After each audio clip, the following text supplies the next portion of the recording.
आज मैं आपके साथ रेसिपी शेयर करने वाली हूँ कुल्फ़े का साग। कुल्फ़े का साग डिफरेंट तरीक़ों से बनता है और आपने बना के खाया भी होगा। अगर किसी ने नहीं खाया तो मुझे कमेंट्स में लाज़मी बताइएगा।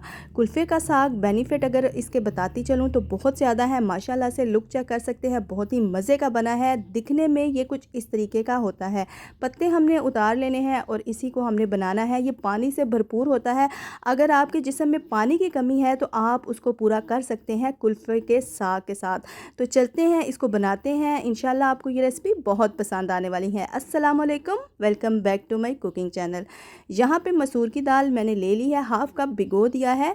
और अब हमने ऑयल ले लेना है या घी ले लेना है, उसके ऊपर चॉप किया हुआ प्याज ऐड कर देना है। जैसे ही ये हल्का सा लाइट ब्राउन हो तो इसके ऊपर अदरक लहसुन का पेस्ट ऐड करना है। 1 टीस्पून मैंने इसमें अदरक लहसुन का पेस्ट ऐड किया है। उसके साथ घर में जो डेली रूटीन के मसाला जात होते हैं वो ऐड करने हैं, जिसमें रेड मिर्च पाउडर है, हल्दी पाउडर है, ज़ीरा है, खुश्क धनिया पाउडर है, चिली फ्लेक्स है, नमक है। ये सारे मसाले मैंने इसमें ऐड कर दिए हैं। अच्छे तरीके से मिक्स करेंगे। मिक्स करने के साथ साथ यहाँ पे हम इसके अंदर ऐड करेंगे चॉप किया हुआ टमाटर, जो कि मैंने तकरीबन दरमियाने साइज़ के 2 अदद लिए थे। चॉप किया हुआ टमाटर ऐड करेंगे और इसको भी हम अच्छे तरीके से मिक्स कर लेंगे।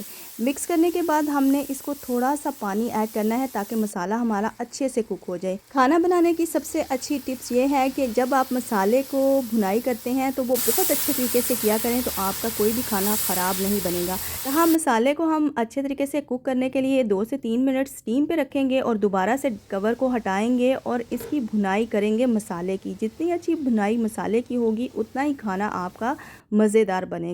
यहाँ पे हाफ़ कप जो मैंने मसूर की दाल ली थी वो इसके अंदर ऐड करेंगे। आप चाहें तो इसको चने की दाल में भी बना सकते हैं, गोश्त में भी बना सकते हैं, और अगर आपका दिल चाहे तो आप इसको बग़ैर गोश्त और बग़ैर दाल के भी बना सकते हैं। बहुत ही मज़े का बनेगा।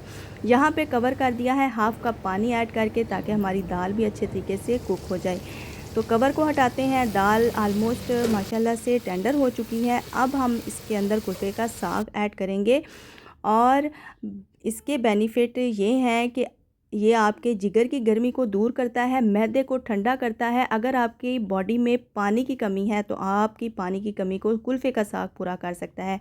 जब आपने कुल्फ़े का साग ऐड कर देना है दाल के ऊपर तो पानी बिल्कुल भी ऐड नहीं करना। कुल्फ़े के साग के अंदर बहुत ज़्यादा पानी होता है, जिसके साथ कुल्फ़े का साग खुद ही इसके अंदर पक जाता है, तो आपने पानी ऐड नहीं करना कुल्फ़े के साग के अंदर।